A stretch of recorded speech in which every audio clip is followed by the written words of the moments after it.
What is up, homies? Welcome back to another episode of the Heroes Reforged podcast. Guys, we just had the best time of our life.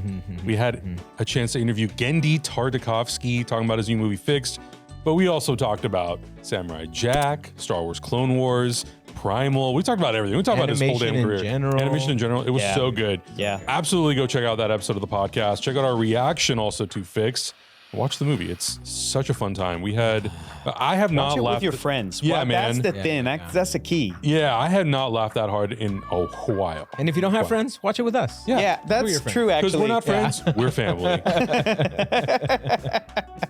Yeah, that's a great double feature. Have your friends over to watch Fixed and then throw on Fast and Furious. Right? Yeah, absolutely. And get some Coronas. We still That's haven't a good done night. those reactions. Some carne asada. For Fast and Furious? Oh my God. Is that a whole thing you want to jump into? How hungry is the internet? Do you think they really want Oh, we hungry. Okay. What are we, sandwich crazy? I feel like we're going to have to do those reactions in person together and have California burritos. Oh, shit. sounds And great. Coronas. Oh, shit. Yeah. For the yeah. shit. That's So we can't do more than one movie a day. Yeah. Basically, One a week. It's going to get expensive. Week or All we the burrito budget? Do we have the burrito budget? I'm not worried about expense. I'm worried about how I'm going to look. Can we rent out a theater and then sell tickets? And it's for an event that's like some. What's happening? Where do you think we are? Looking at? Oh, Where do you're you looking think at this we are? space right here, and then maybe do some kind. Okay, yeah, produce. Okay, got it. Right there. And have some sort of like everybody gets a little burrito or a little street tacos and a Corona to come in, sit down. We watch the movie and we just Are get you kidding me? rip roaring hammered. That's Just family, baby. Sell burrito plates? Yeah, dude. that would be. I could amazing. sell some tri-tip plates. He's going to grill some carne asada outside. Yeah. Carne asada, tri-tip, whatever you want. That's an 11-week event because we're doing Hobbs and Shaw.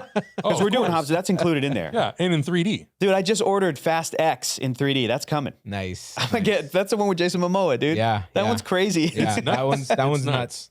Anyway, Anyways, guys, what are we we've been talking through- about? We've been through a lot. I feel like we haven't done a podcast together like this. I mean, Comic-Con was a podcast. It was. But that felt different. Like It was different, and it was also different because it's not our usual surroundings. Yeah. And yeah, don't be mad, producer Mark. We're back. We're home. Don't be jealous. It's okay. Don't be mad. well, it was also interesting because we went there to do the podcast, but we didn't actually have a guest from Alien on our podcast. I know. Yeah. Which was fine. Like And they still let us use the room. Yeah, they were just like, just come use the room. I'm like, cool. We'll talk to Noah Hawley if you let us. But that was really, really fun. Yeah, and then we've been watching a ton of movies recently. We haven't started it yet, but we're going to get into Peacemaker Season 2 very soon. That launches next Thursday, which I guess at this point, by the time you see this, maybe those reactions are already out. Who knows? We don't What know is yet. time? Time is Because nothing. now we have a really cool episode banked with a hero of ours, of mine, of everybody's. Yeah. I think we geeked out just enough. I think if we had gone any further, we got to 53 minutes. just a little. Mark was giving me the Yeah. sign. He's like, 53 minutes. And I'm like, Yeah. and Hector goes and asks another question. I'm like, you're going to have to wrap like it a up, big dude. question too. Like a big, What do you big think about the question. state of animation? I was like, gonna oh, ask him no. that. I was also Yeah. gonna ask him. I was like, so what do we see from Genndy in the next 10 years? I Like, know. What are we That's gonna? a great- What are we gonna see Yeah. from? And I was gonna also tell him that I feel like he has not hit his prime yet. I feel like we still have prime Genndy coming up. So Yeah, it's man. been fun. Like, we were sharing some videos in our group chat of just Gendy's career in general. And there was the one that talked about the cinematography of Gendy's in all the shows. That's a great And video on YouTube. Check it out. It's really good. And the creator of that video talked about how for him, Samurai Jack is sort of his like magnum opus. No, he said But he said his favorite was Symbionic Titan. his favorite, but he thinks his best is Samurai Jack. Wow.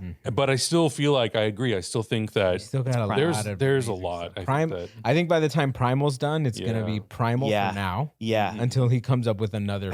I do think that's his masterpiece. But it's funny because even with Dexter's Laboratory, I'm like, even in just like the conversation of other cartoons for kids of that era or to now, I still am like Dexter's Laboratory is an S tier show. Yeah. Top of that list. So good. Top of that list. I have only seen just episodes on episode, like just a few episodes. Of Dexter's Oh, Lab? yeah. I mean, I've never I've never sat through to Dude, watch the whole thing. you should go back and actually do that one I every should app. probably buy it. Because there are some funny, DVD only, sadly. there's some really funny, I still quote some stuff from it. Yeah. To this, and I'm 38 years old. Yeah. And like, but there's great filmmaking moments too. I know, but because of that video that we watched, Yeah. or there's another video that was put out was they took a risk on a kid pitching a Dexter's Laboratory story. Mm-hmm. I don't know if you guys have seen that episode. Oh, that one was so funny. The kid and his mom recorded yes, and they animated their to it. own story, and they used the kid and his mom's actual audio. Really? Because it was like this little kid that was like, and then Mandark's head explodes, and there's 100 Mandarks in there. It was just the most insane, that's and you cool. can hear his dream mom laughing in the background. Yeah. And they would animate his mom's head like popping in, laughing. It's so cool, dude. One of That's the best cool. episode of the show. Yeah, it really is great. And, like they submitted a cassette. Yeah, they submitted just the audio of him talking about. Do you remember that episode, cool. Producer Mark? Do you know what we're talking about? Okay, we got a thumbs up. Yeah, you just reminded me about it too. I'm like, that shit was great, dude. I wanted to mention it, but I'm like, we already are like right know. at the tail end of that interview. And he was doing the impressions. The little kid was like, "DD, you idiot!" Like he was, and he was like, "Ha ha ha, I'm Mandark." Like he was doing all the voices. The little kid was going for it. Man. dude. That's it was so such cool. a cool and that kid was Hector. Yeah. No, apparently that kid became like an opera singer and has his own podcast or something. Oh, like wow. Oh man, let's have him on the show. So let's have that guy on the Remember show. when you were 5? like, how did this come about? Yeah. And Remember when you are wrote an episode of Dexter's Laboratory? Are you best friends with Genndy? That's too funny. We have teased it enough. I want to get into the meat of today's episode, what people clicked on the video for, because I'm very passionate about what we're about to talk about. Wow. I'm pissed. I'm royally pissed. He's got the lobster cloud and everything. I'm really pissed off about it, and I want to talk about it, but I want to talk Adam, about can we touch the why. Yeah, you go. do it. But I also want to get your guys' take on this too, because we've talked about it a little, but I don't think we've gone in depth. And I want to give the people what they want, superheroes. And I want to talk about Never heard of him. this summer, everybody fell in love with Superman, which is awesome. My girlfriend included. Abby fell in love with Superman. That's great. I'm not jealous. It's okay. And so many people I saw online have been saying, just have Robert Pattinson Batman join the DC universe in this new franchise. You have a Batman right there. Just use it. Just do part 2 and then have Superman walk in. Oh boy. A bunch of reasons. And I posted a comment about this even on Instagram, and somebody, or maybe on YouTube or something somewhere, and somebody even argued with me, and they went, no, even the comic books kind of do this, where like if you read Batman Year One by Frank Miller and David Mazzucchelli, it feels so grounded and so realistic. And they're like, and that's the same Batman as like what would go on to meet Superman and live in the larger DC universe. But I think that there's a specific distinction with that I want to bring up. You might just think it's like lip service. I don't think it is. But even when you read Batman Year One, and I just reread it, the Frank Miller makes sure as the writer, he puts in there like, this is a very dangerous city, and it's going to slowly start to turn into more of the outlandish superhero Batman world. Batman The Long Halloween does the same thing, right? With Jeff Loeb and Tim Sale, where it starts like it's all mobsters, it's all like Tony Zuko, and it's all like, Carmine Falcone. And then eventually by the end of it, it's like Joker, Penguin, Catwoman, Poison Ivy, because they're trying to make that work. Because earliest Batman comics had no supervillains for the first couple of months. And then boom, 1940. Batman issue number 1, the Joker, the jewel thief that would become the Catwoman. Like Robin is already in play. It's already comic booky. So if you go back and you read Batman Year One, there's a line in there where Jim Gordon's wife says something to Jim Gordon like, or maybe it's Alfred that says it to Bruce Wayne, like, hey, we don't need you, running around with a cape like that guy in Metropolis. It's already planting the seed of like things are changing. And my biggest argument for this is not even like, yes, if you take Robert Pattinson in that bat suit and put him, they look great. And yes, if you take that actor in that costume and have him walk onto the set of Superman, probably could work. The same way that James Gunn could take an actor like Amanda Waller, Viola Davis, who was in a Suicide Squad movie, and then in his own Suicide, different tonal things, and then stepping into whatever Peacemaker is going to be or whatever the new thing is. It's not about like taking one element and dropping it into the tone. Yes, Robert Pattinson Batman could do that. But what I'm arguing is that the Matt Reeves Gotham City world is not set up for superheroes. It's not something that is at all 1% compatible with the kaiju Metropolis Lex Luthor Superman movie that we just saw. And that's important to me because it's about the artist's intention. And if the intention is Matt Reeves never wanted to do that, it's like Christopher Nolan. Can you imagine if Christopher Nolan, Christian Bale, Brandon Routh just showed up all of a sudden? Right. Or if they put Christian Bale, Batman in like Man of Steel, it would not work. And it would kind of go against what Christopher Nolan wanted to do. Right. And if you're at home going, well, who cares about the director? It's the character. You own the rights. James Gunn should pull the character. No, don't do that. Especially when... Sorry. And I'm out of time. All right, over to you guys. No, it's just especially when like James Gunn, I think, also is going to see Batman, Bruce Wayne, and that whole world at a completely different angle. Right. I'm not mad that Matt Reeves picked his angle. I'm like, stick with it, right? That's your angle, stick with it. I don't want to force him to do anything that's not correct to his vision, to his interpretation of the character. James Gunn reads way more comic books probably than Matt Reeves. James Gunn's interested in the Damian Wayne Robin, Batman the Brave and the Bold, the team-ups, Talia al Ghul, the League of Assassins, the League of Shadows, all that stuff that's very comic booky. Like James Gunn's League of Assassins is probably going to have the Lazarus Pit. Christopher Nolan would have never done the Lazarus Pit. No. Do you see what I'm saying? With his Ra's al Ghul, with his Ra's al Ghul. So that's my thing is like, let the Gotham stand on its own. Let James Gunn come in with the comic book Gotham, the way his Metropolis is comic book Metropolis. Over to you guys. Your thoughts. Well, to play devil's advocate. Oh, you just son kidding, of a... Just kidding. You can. No. No, I mean, look, I feel like the Battinson, I feel like the Battinson is such a cool, unique tone. Probably one of my favorite Batman takes in a while. Specifically just because of the Batmobile. Like, I just fucking love that thing in general. I love it. I want to see more of it. Yeah. Do I want to see it? Do I feel like it fits in a world where a kaiju exists? No explanation, no nothing. It's just there. I feel like at that point, since we have these two movies kind of already existing, unless there's some kind of like temporal Earth 2 time jump kind of thing that happens, which I don't think is going to be happening just yet or at all in the DC universe. I feel like it's time to introduce the counter to the lighthearted Superman that we were just introduced. And that counter is not Pattinson. That counter is not that guy. Pattinson, he's a little bit of a smaller guy. Like, I want this Batman to be at least as big as Superman, if not maybe a little bit bigger, but not necessarily. But I want him to be the I don't even want to say like thorn in Superman's side, because he's not. But Superman and Batman are best friends in the Justice League animated series. And that's what I want. Whether Batman likes it or not. Yeah. Superman hugging Batman. Exactly. I feel like the Pattinson Batman is never going to hang out with Superman ever. Yeah. Because he's going to be in his room putting makeup on. Listening to Nirvana. Just listening to Nirvana, working on his motorcycle, like just brooding, whatever. Yeah. Where I feel like we need a Batman that's going to be potentially the leader of the Justice League and the person to have the foil to everybody who was on the Justice League. And I feel that by the time he joins everybody, he's already observed Superman, Wonder Woman, Green Lantern, found out all their weaknesses and found out all of the foils that he can have them in case they go crazy one day. I don't think Pattinson is anywhere close to being that Batman at this point. We need like Batman Prime to come in, and Pattinson is not that. Because it's early career Batman. Early career. I just want to underline one more thing before, Adam, we go to you. Hold on to your thought. I love what you, as you were saying, as you were talking, I was like, you know what this is reminding me of is Nicholas Holt's Lex Luthor. That Lex Luthor in the movie is such a super genius. Now, he's a dick. He's evil, and he's like petty, and he's, wants revenge, and he's an asshole.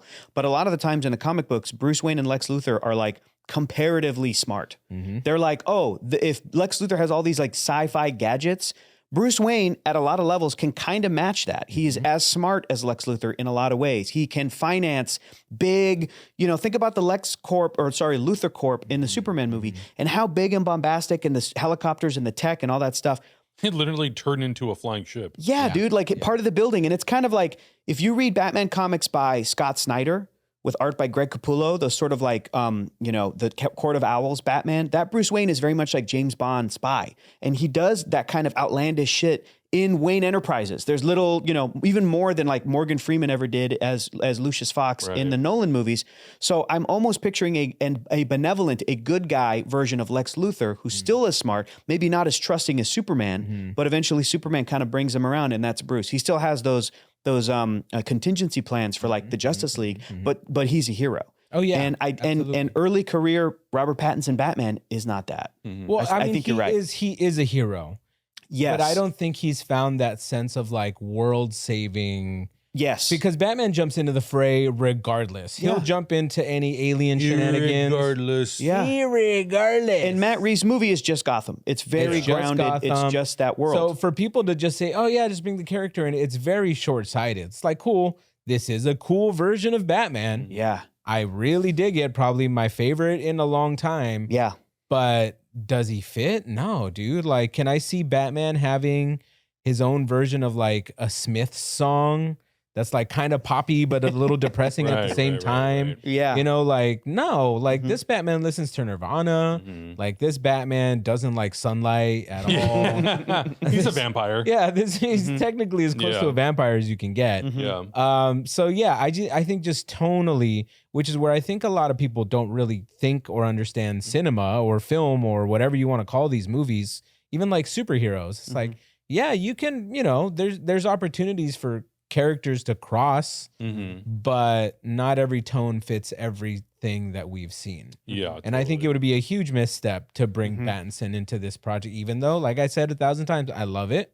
I don't think he's the right fit for Superman's best friend. That's what I'm going to call him from now on. Superman's best friend. You're not wrong. Yeah. I agree. And I think also the thing that people sometimes gloss over and they don't think about is, what is Matt Reeves' intention as an artist? Yeah. I feel like Matt Reeves has a very specific vision that he's going for. And I don't think he would want to have to absorb any rules or any sort of like boundaries based on other things that are happening in the DC universe. You know, oh, if this thing happens in Metropolis, you need to take that into account in your next Batman story. Totally. I don't want to. Totally. You know, like, oh, well, we're going to introduce Damian Wayne, so you're going to have to figure out a way to write Robin into your script. I don't want to do that either. No. You know, like I think we have such an outlandish world, and in the last Superman movie, there was an extra dimensional imp. So Batmite needs to actually show up at the end of your movie. Matt Reeves isn't going to play with Batmite. And I mean, James Gunn even made jokes about that at the Superman press junket. He was like, if Matt Reeves was Batmite in it, I might greenlight it automatically. And I'm like, well, of course he's not going to. I mean, because it's not that movie. It's not. It's a detective noir crime thriller. Which is fucking rad. Yeah. Yes. It for me, even when it came out and even still today, it's probably like the closest amalgamation of Batman the Animated Series and the Tim Burton Batman movie told through the lens of a very, very, very specific type of filmmaker. Very different from Christopher Nolan. Christopher Nolan stuff is very set in reality to the point where it's like, I 1000% appreciate those movies for what they are. It is a realistic take on Batman. Matt Reeves' stuff is still more fantasy than what that is, but it's still not, in my opinion, the full fantasy of what the DC universe is. I agree. And I cannot foresee that tone and that character, especially when it comes to the Bruce Wayne. And you bring up a good point. He is such a recluse. He's so internal. He's such an introvert. I can't even foresee him. Like, what kind of a relationship would he have with Clark Kent and Lois Lane? No, none. Because right now, especially right now in the story, because he's in year 2, he has not fully developed the dual personas of Bruce Wayne and Batman. Exactly. He's kind of the same character right now. Yeah. And he just happens to be Batman with the mask off and on. And I think, especially from the cartoons from Justice League and Justice League Unlimited, the Batman Superman adventures, the persona of Bruce Wayne and Batman were so different. He was such a specific way when he was Bruce Wayne. Yeah. When he interacts with people at Wayne Enterprises, when he interacts with Lois Lane, them having a little bit of like a love triangle, or how he interacts with Diana Prince. It's very, very different from the way he interacts with his adversaries and sometimes even with Superman. Yeah. So I think those traits are really, really important. Could you build towards that?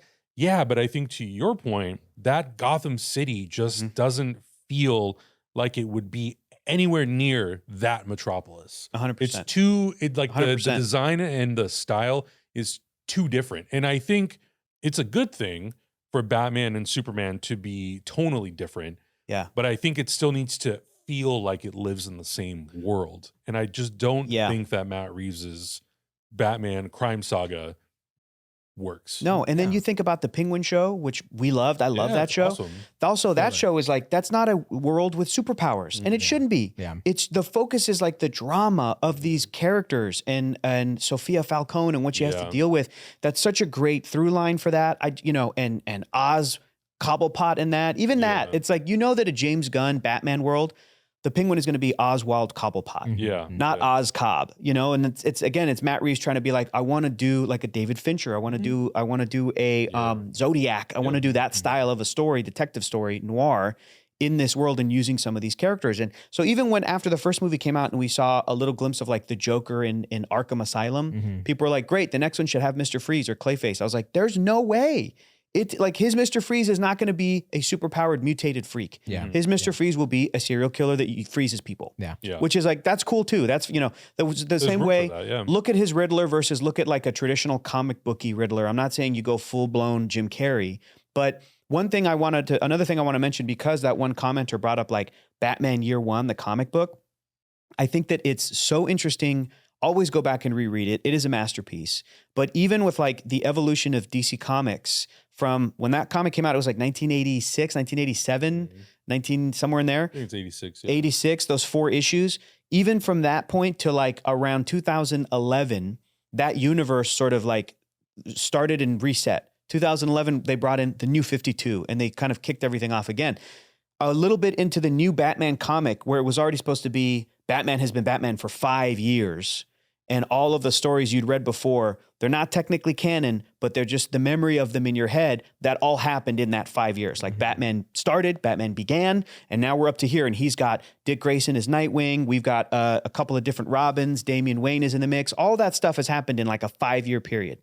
At one point, these comics, which I think are great, the Scott Snyder run, they do a Batman Year Zero, they call it. Yeah. Where they're like, actually, earliest in his career when he first gets back to Gotham City. And if you guys haven't read Year Zero, you should read it, because I think, just everybody there too, Year Zero is the closest to what I see as a James Gunn DCU style of what Batman's origin actually will be. Whereas the Matt Reeves maybe is a little bit closer to Year One, but when you read Year Zero, the antagonist is the Riddler. He floods Gotham City. Like Matt Reeves took some inspiration from that, but it's also so outlandish and comic booky. Bruce Wayne Batman, early Batman, fights like the Monster Men, which are these big mutated guys that had their bones sort of injected. Like already from the get, there's a possibility that you will see a Poison Ivy type character, Clayface, Mr. Freeze, all the superpowered element. And throughout that whole Year Zero, he's fighting the Red Hood Gang. And you as the reader know that the leader of the Red Hood Gang will become the Joker. Mm-hmm. So it's, and even the Red Hood Gang, they're already so theatrical. Mm-hmm. They're so over the top that like when eventually the Joker shows up, it already fits into that world. And his Gotham is just high tech and modern and very colorful. And yeah, and they did that whole Year Zero crossover where like other super powered characters and other superheroes and vigilantes like Green Arrow and all these characters started springing up a little bit because of the flooding of Gotham. Was this big event on the Eastern Seaboard that like Clark Kent was affected when he was early Superman, and he had the jeans with the boots and the t-shirt. Yeah. Like that was that early Superman. So if you read that to me is like, now if Batman Year One still worked as like the origin story, and I mean worked in terms of like canon, you read the story, it's a brilliant story on its own, but there's always that annoying comic book thing of like, this has to make sense in continuity. If it was just Year One and it would have been perfect and they would have left it untouched, but they didn't. They redid the origin to make it more comic book, like to fall more in line with what was happening with Batman comics at the time. The same way you can't read 1937 Detective Comics, right? And the first appearance of Batman and go, this is his origin. Mm-hmm. It's this, because it's like it's a completely different world, dude. They didn't have the internet. They didn't have like, it doesn't work. So, all this to say, if you're looking to the comic books for like the precedent, even DC themselves will be like, we need to have Batman be a little bit more James Bond than what like the movies have held back on. And that stuff, that Gotham and that Bruce Wayne and all that whole Bat family always works with the rest of the superheroes. Yeah. And we really haven't gotten that in a live action movie. Not even the Ben Affleck stuff. Right. I think it was too distracted with other things. It never got to that feeling of like, oh, we're in it. This is the full, like you guys remember Creature Commandos and how built out that world was. Yeah. And now we're with Superman, the same thing. And now with Peacemaker season 2, I think it's going to be that versus Matt Reeves, the Batman and the Penguin. They're perfect together, but like, they're not talking about the rest of the world or the universe. Lanterns is going to have a really different tone. That detective story with the 2 Green Lanterns, you bet your ass they're going to be like, well, this is also happening over here in the world. And this is happening here in space. But also and Guy Gardner is. Yeah. Exactly. So and it's going to work. Yeah, and I think that's the big thing too, is you have to also take into consideration what is the darker, quote unquote, darker tone in the DC universe now. Mm-hmm. You look at things like Peacemaker season 1 and 2, you look at Creature Commandos, even though they're cherry picking what is part of the history, but even the Suicide Squad, those rated R, more adult projects, they still have a very unique tone from the Batman. They're very comic booky. They're very comic booky, and as dark as they are, they still have a warmth and a lighter tone to them that still, when you put Superman next to it, you could see that work. Yep. Yeah. But with the Batman, it just the visual style of that movie is so specific. Like what Matt Reeves and Greg Fraser developed and the way that they shot it, the way that it's lit, it's so specific that the rest of your DC universe would have to fit that.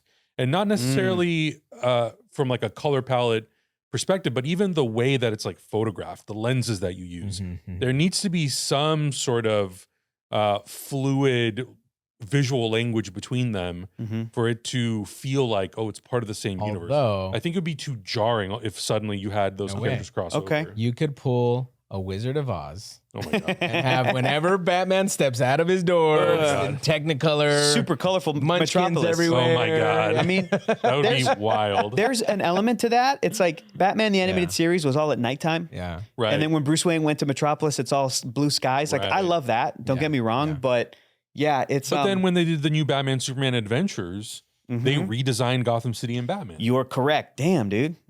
That's true. You know, they made it look a little more modern, like Superman the Animated Series. Not as it's not just the 92 version. You're right. In that it's not as 1940s. Superman set the tone that superheroes and metahumans have been around for a long time. Exactly. Years. How are you going to answer the fact that they suddenly Gotham, this dark and depressing place, wouldn't like bad guys go there to hide out? Right. Wouldn't wouldn't the Penguin hire a metahuman to be on his team and like be his muscle or be a partner or like whatever in crime? I feel like there's really no legit way you can answer how Battinson's Gotham City avoided metahumans. Yeah, and the best guy is Batman, who's barely getting by. Right. Yeah. One guy with super speed comes in, cleans it up. No, I know. The Flash didn't come by. Yeah, and I think that's also a big reason why something like Clayface ends up going from the Batman crime saga to then going into the DC universe. Yeah. Did it pivot? It was originally supposed to be something that Matt Reeves was going to help develop, but I don't know. I think some of those characters, even like a Mr. Freeze, who is very fantasy, you can adapt it to Matt Reeves' world. There are ways to do it. I think that, but also, but man, I love me some Schwarzenegger as Mr. Freeze. I mean, yes, clearly the GOAT, the GOAT. But I feel like a character like Iceman could fit because his powers aren't outlandish. Iceman? Sorry, Iceman. Gets my name right, you son of a bitch. How dare you? Iceman's Captain Cold? No, it's not Captain Cold. Mr. There is Freeze. a Captain Cold. I know there is. Captain Cold. But there's a Killer Frost. There's an Icicle. There's a lot of them, actually. There's so much ice. Weird. Mr. Freeze, I feel like, could work in Battinson's world. Because now I just want a Pattinson movie called Let's Kick Some Ice, and it's all of the ice villains. But again, it's very specific to how that's going to be filmed. His powers aren't necessarily super outlandish. He doesn't have to be frozen at all. Like, he could get frozen and then potentially die if you wanted to do that in a Pattinson kind of movie. But I feel like specifically for the more outlandish Batman villains, it's not going to work, dude. It's not worth it because I think it does raise too many questions. We're It's kind of like, you guys remember Spider-Man 3, the Sam Raimi film? Up to that point in the Spider-Man movies, like everything either came from Oscorp, like the Osborn formula and the Spider Bite were sort of like, that wasn't from Oscorp, I don't think. It was just like a science exhibit. Yeah. And then that was the Andrew Garfield one that. All from Oscorp. Yeah. And then the, which is very interesting. And the Lizard also was a scientist at Oscorp. But the point is that in Spider-Man 3, you sort of had like these science experiments and in this sort of small world of Spider-Man, and it was just Spider-Man, Green Goblin, Dr. Octopus. That was everything up to that point. Spider-Man 3, you come in, another Sandman experiment. Okay. Then the Venom goo comes from space. It just falls out of the sky and lands in a park. What? And I remember being like, if you're going through the trouble of doing everything with sort of like the sci-fi origin, which is true for a lot of the Spider-Man villains in the comic books, even though Venom did come from space, do what Ultimate Spider-Man comics did, where they had the suit also be a science experiment that was created in a lab, and then it gets on a person, and then that's how I'm like, why are you now bringing in the element of there's also life on other planets? Feels like it didn't fit with their world. Yeah. Now, if that happens, felt like a studio decision. Yeah, or just like a shortcut of like we don't want to write in that like, oh, Peter Parker's father, Richard Parker, was a scientist who was working on a containment suit to try to cure cancer, and that's when it's going to be the Venom suit. And Eddie Brock's father worked on it too. That's all from the comics.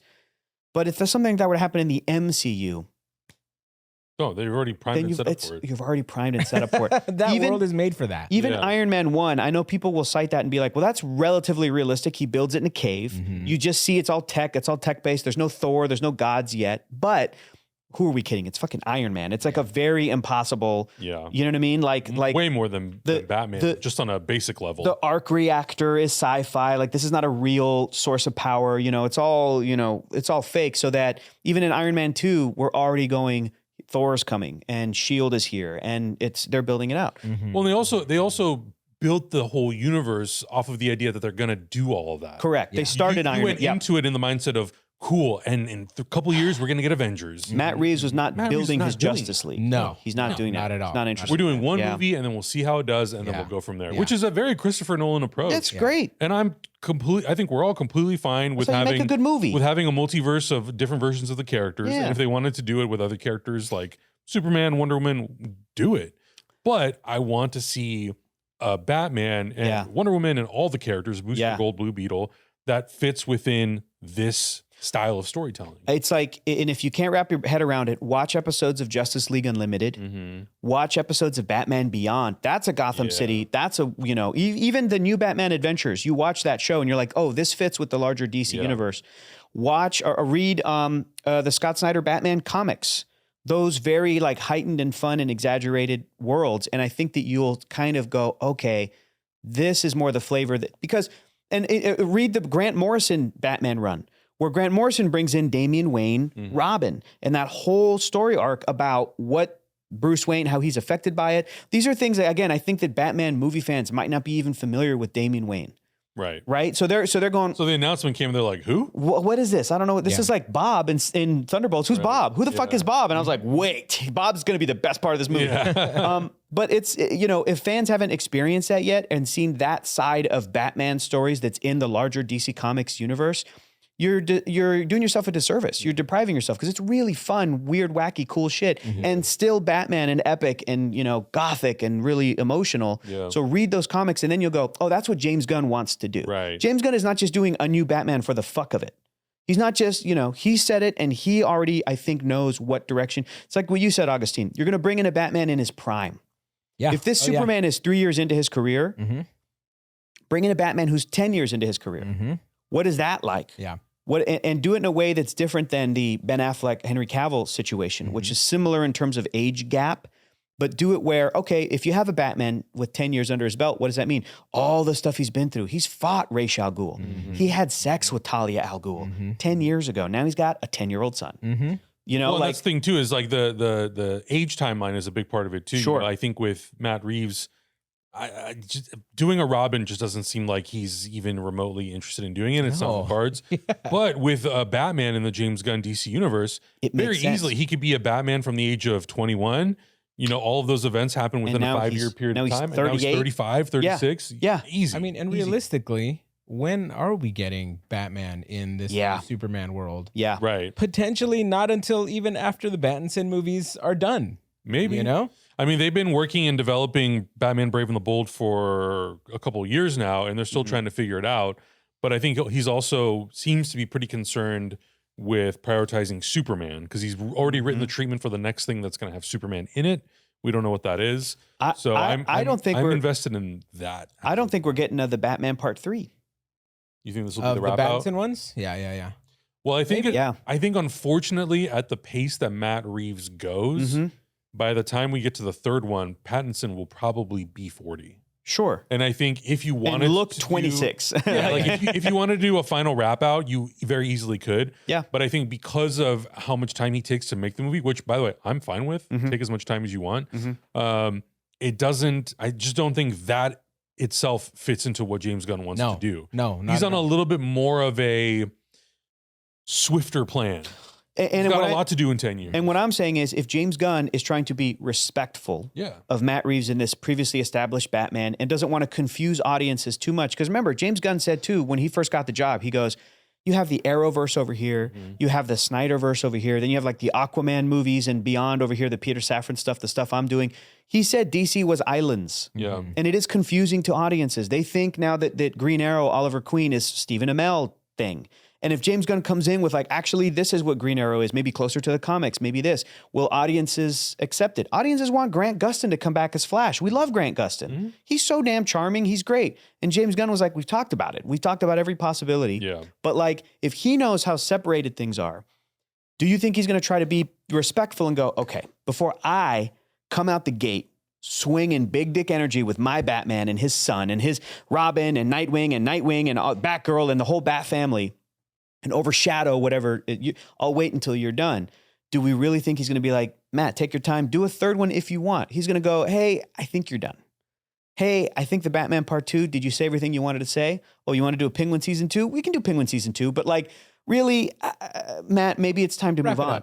Maybe wrap it up. He had the wrap it up button. Maybe, and I don't know.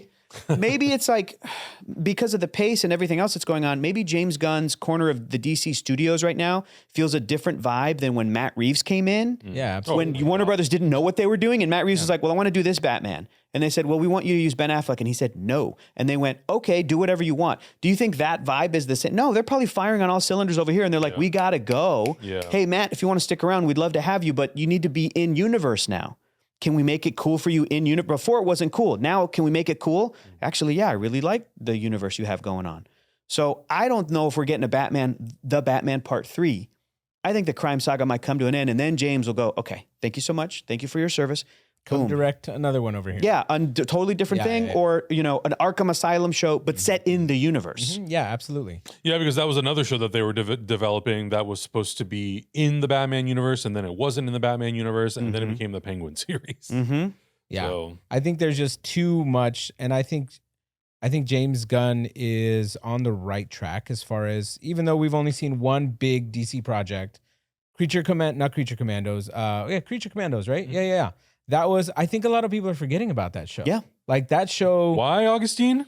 Because it's animation. Son of a bitch. We need to get Genndy on this episode now. And yeah, so I feel like there's just, the tone has already been set. Mm-hmm. To me, it's a tonal issue. It's going to be a tonal issue. Yeah. I like the tone in Batman. I like the tone in Superman. I like the new DC tone. It's just too much. It's just too much. Like you said, Adam, square peg in a round hole. Mm-hmm. It's not going to work. And I think people who are crying about it just can go buy it on Blu-ray. Go buy Batman on Blu-ray, watch it as many times as you want. Well, that's the thing I think that's the thing that always, in my brain, I constantly question the audience, because for years they wanted Christian Bale to be in the DC extended universe. Mm-hmm. Now they want Pattinson in the DC universe. And I'm like, why do you so badly want that exact version? Mm-hmm. I get it that you love the character, but like, why are you so closed off to being a different Batman? Like, why are you concerned that the audience might be confused? You're not. Who cares? Sure. Yeah, I know. Like, if you have to handhold someone, it's fine. Like, I went to see Superman with my family, and my mom, who knows I love Superman, she loves Superman and has like seen multiple movies, she turns to me when it starts, she goes, is this a continuation of Smallville? And I was like, no, it's a brand new Superman. Mm-hmm. And then it ended, she goes, and we were talking, and I was telling her about the actor, David Cornsweet, and she goes, oh, that wasn't Henry Cavill? She doesn't know, and she doesn't care. Mm-hmm. And it doesn't matter. Loved the movie. Yeah. She walked out of there singing Punk Rocker, and that's all that mattered to her. I think that you get these opinions from folks, and I'm not trying to be insulting, because I sometimes am guilty of this too. Mm-hmm. We just lack imagination. We just can't fathom the new thing being different than what is right in front of us. Mm-hmm. So yeah, we love the Robert Pattinson Batman, and we're going, just shortcut it. I don't want to have to wait for more years for more stuff. Just insert it without really look at the Matt Reeves material at face value, go deeper, watch the behind the scenes, watch the making of, understand where he's coming from, what's this Gotham City. Then go read Batman comics that are not that. Read the Batman comics that James Gunn is citing and go, oh, okay, how can this even be the same? It ain't. And once you read those comic books or watch some Justice League Unlimited, I think you'll kind of get like, okay, this is more what they're going to go for. What were you going to say, Augustine? The words keep echoing when we were interviewing Genndy. We were asking about how the projects come around, and he says he just makes projects for himself. Yeah, man. He just that's what he does. Yeah. And he makes projects for himself. does what he likes to do. I feel like that's what Matt Reeves is doing. Yeah. And it needs to continue along that route. Mm-hmm. So the people who are asking for this stuff don't necessarily even understand how filmmaking works. Storytelling is very complex, and you really kind of need to have a lot of things in place in order for these universes to kind of merge over. Plus, I also think audience confusion, that's not a thing anymore when it comes to superheroes. Yeah. That's done. Like we've been trained. All these motherfuckers live on the internet too much. Yeah, like the dudes who are on the internet complaining that it'll be confusing. No, dude. No, your mom proved it. Why did Joker make $1 bazillion? Literally. Nobody was confused. Nobody was confused, and nobody cared. No. Nobody really cared. So I think all of these arguments... You're saying just go full steam ahead, James Gunn. Yeah, dude. Like all of these arguments are just people who like a specific thing, no harm in liking a specific thing, but don't stop us from making progress in something else because you like a specific thing and you don't want things to change. And it's funny too because you see people making the argument, just put Pattinson into the DC universe so it's not confusing. But then you have some people who are like, you should continue making DC movies with another filmmaker who was there before at the same time. And I'm like, but you're not solving the problem. That's confusing. Yeah, you're not solving the problem that you just tried to solve. So it is. That's another part of the argument too. It's like when Judi Dench came back as M in James Bond, new James Bond, Daniel Craig, new universe, but she was the M for Pierce Brosnan. But that's fine because she was so perfect. And she's one character. Right. And then you've got, Viola Davis and John Cena and a couple of characters are like surviving the new universe. That's another thing. Or J.K. Simmons coming back as J. Jonah Jameson. That might be one too where maybe the internet, maybe the fans influenced that. Because there was no J. Jonah Jameson for Andrew Garfield. There was none. And I remembered the fans were like, it should just be J.K. And I was like, no, it shouldn't. It should be a new thing. It's a new, But in the MCU, they just hired the same actor. Right. It's not the same character technically, but he is, But I do feel like the way that they kind of got around that is because they were in the middle of developing the multiverse. Yeah, for sure. Exactly. So with Robert Pattinson, even that, I'm like, I don't even think that Robert Pattinson as an actor, frankly, should be asked to do what the DC Universe Batman requires. He was hired to do the Matt Reeves tone. And to ask that Robert, actor, here's 12 more years on your contract. And what the fuck? Not just 12 more years, but like, here you go, Robert. You are, doing the things that David Cornsweet is doing, acting in a world like that with these big bombastic superheroes, and hopping into other projects. He's probably like, dude, I didn't sign up for that. I'm not trying to be. I'm trying to go make a movie with Luca Guadagnino. Yeah, dude, let him do a movie with Luca.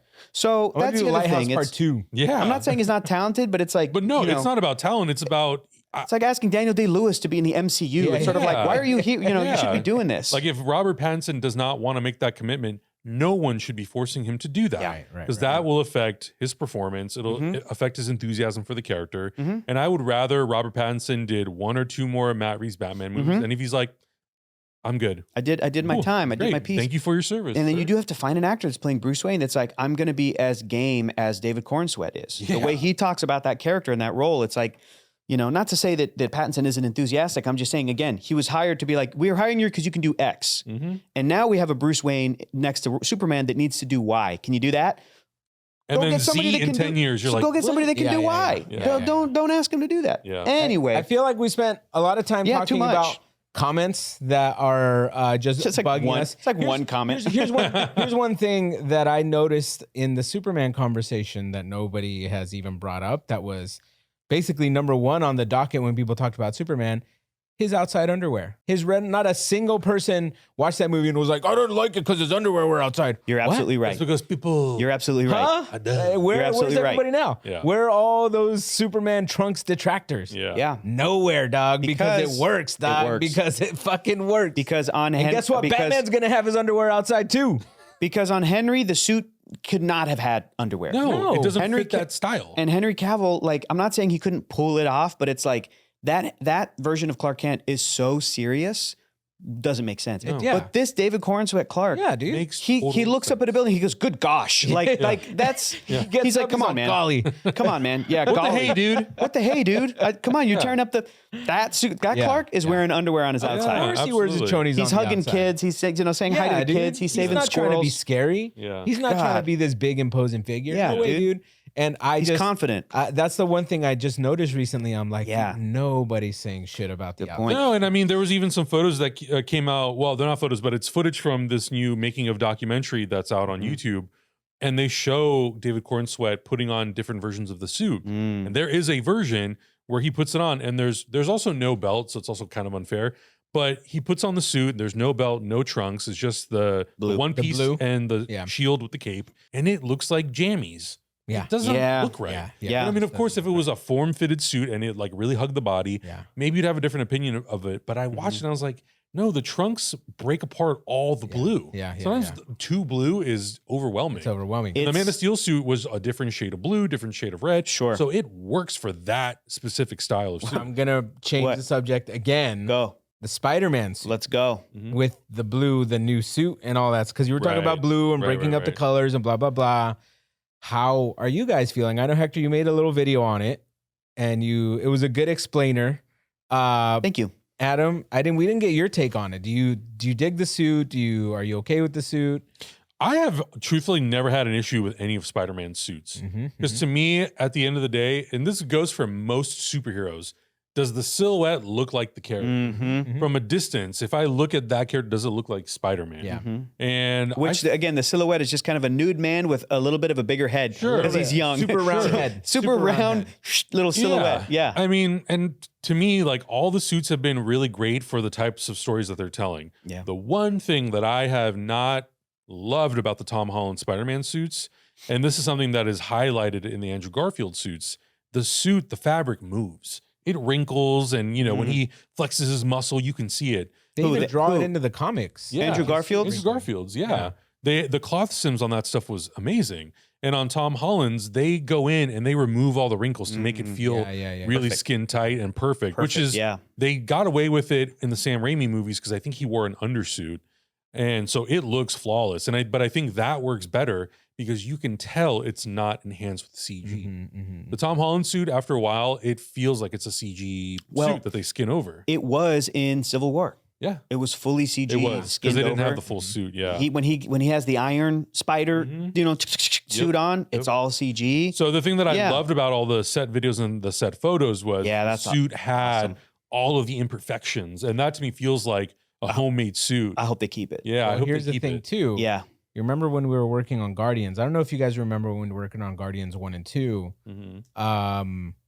Drax also wore, because they didn't paint him. They didn't paint him green all the time. He didn't get tattoos all the time. No, he wore a green suit with all that stuff under it, and it wrinkled like he was wearing a sweater. Right? And I remember the first time I got one of those shots, I was like, oh, why is this guy so wrinkly? And then I was like, oh, because it's literally just a suit that he puts on, right? And he's buff under it, and it just wrinkles like a sweater or a tight shirt.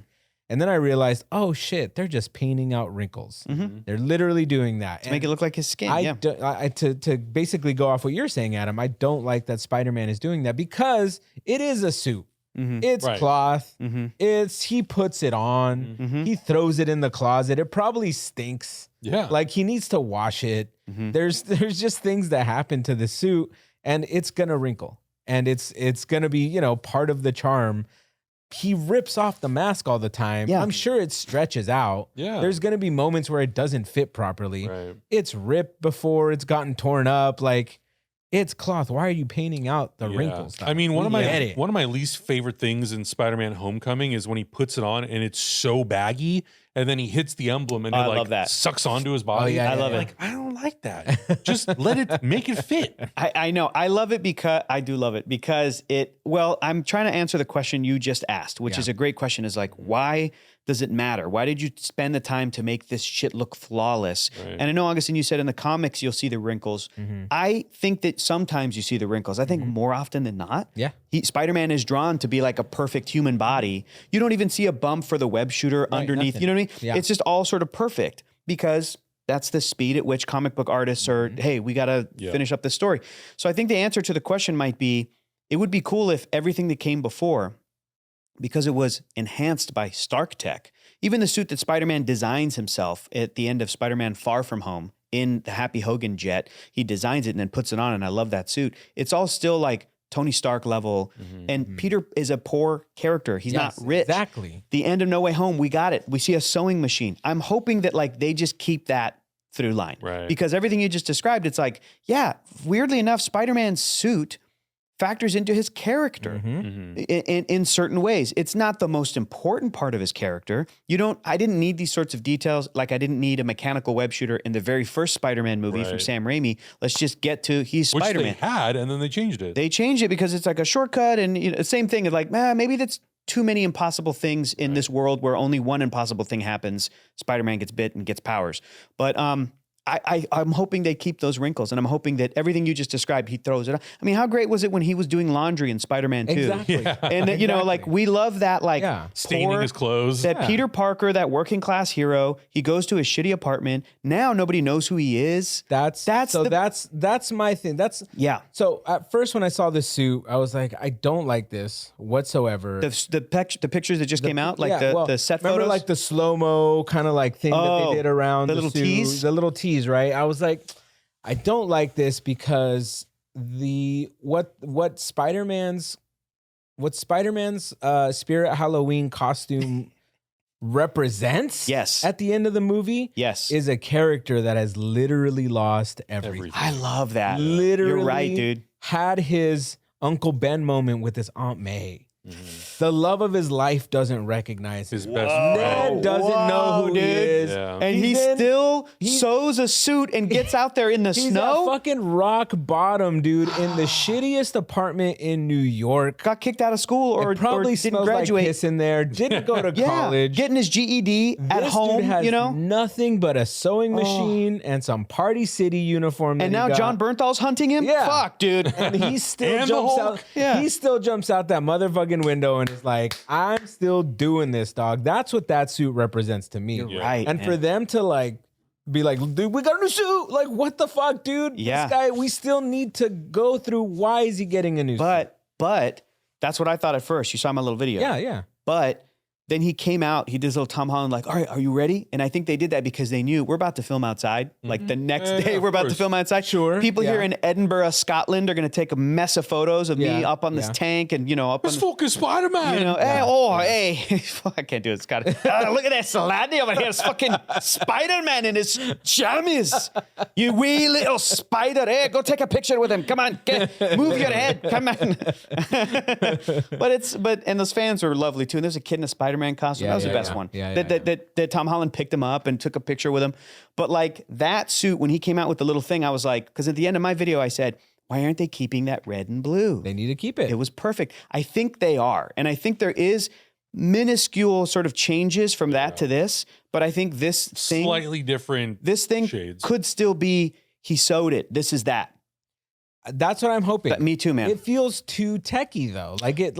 I don't necessarily, even though it looks good on camera, when the webbing is raised off of the clothing so much. That's a $16,000 suit. Dude, you're like, yeah, that's so like already expensive. like, do you have a 3D printer? What if they show us that he has like a 3D, like, you're right. No, but you're right. But you need to, like a you need 3D to explain printer, it. right? Yes. Clearly we have Star Tech in this universe. Like we have all this stuff that could potentially explain it. It's still, to me, erases the fact that like, we're going to be rejoining a Spider-Man who's at rock bottom. Yep. In a world where nobody knows who he is. Yep. Literally not even his loved ones. Like what? That's way more important than him getting a new suit. Like let him rock that shit. Let that old suit get torn the fuck up. And then he eventually needs to reach out to somebody or have something else happen to where that new suit makes sense for what this character is going through. And we had this discussion before, I think, because the conversation is like, well, even in comic books, why isn't Peter Parker reaching out to his friends like he would be? Why does he have to be so poor and sew all of his suits by hand? Well, because it fits his character.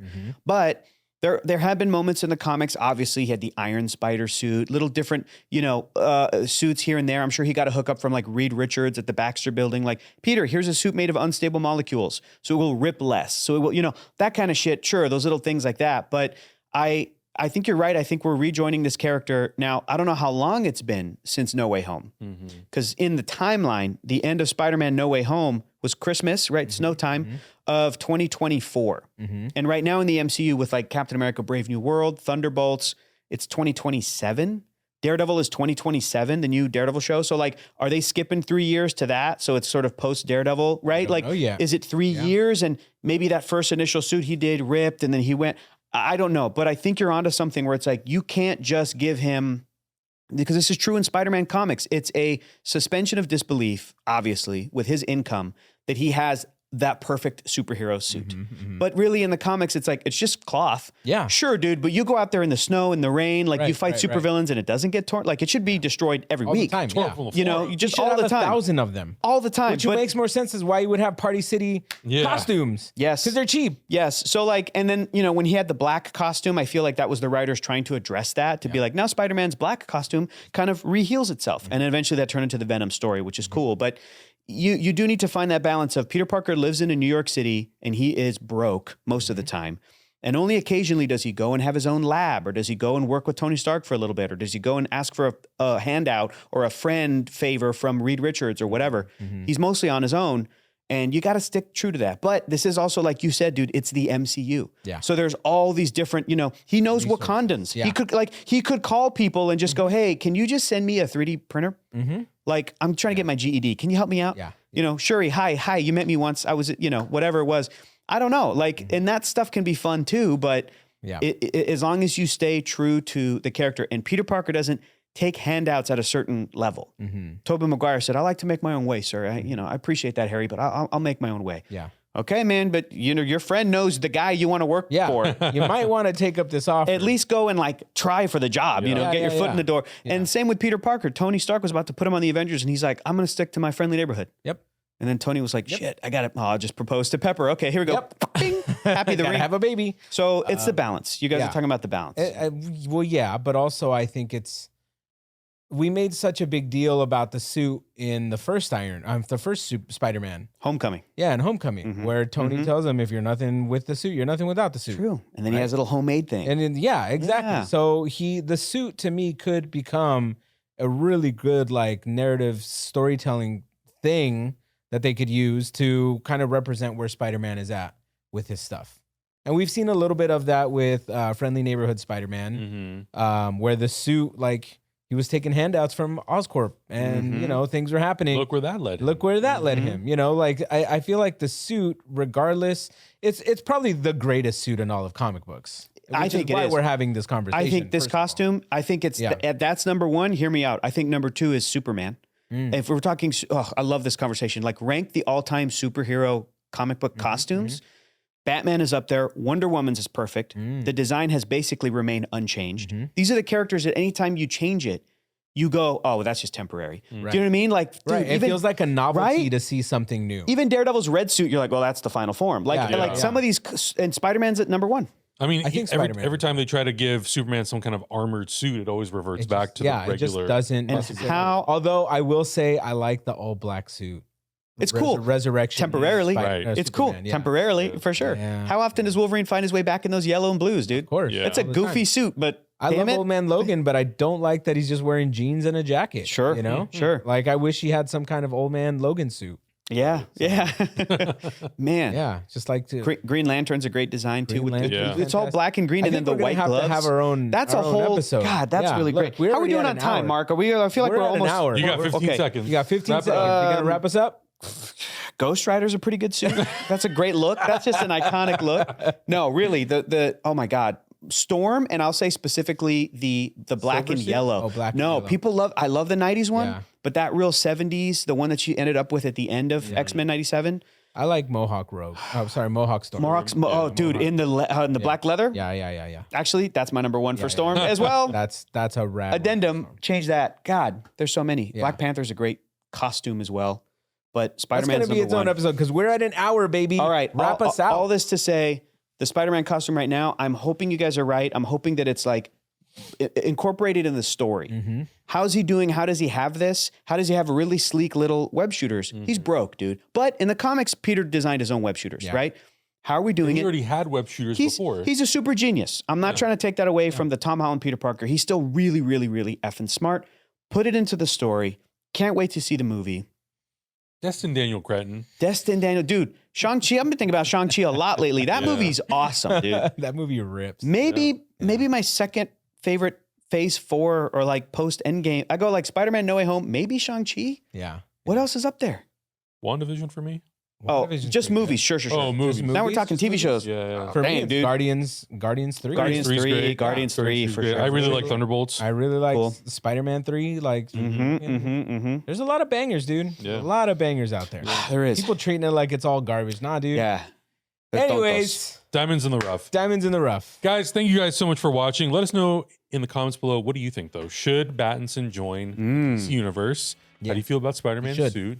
And go watch our reactions to K-pop Demon Hunters and Fixed and our interview with Genndy Tartakovsky. Holy shit.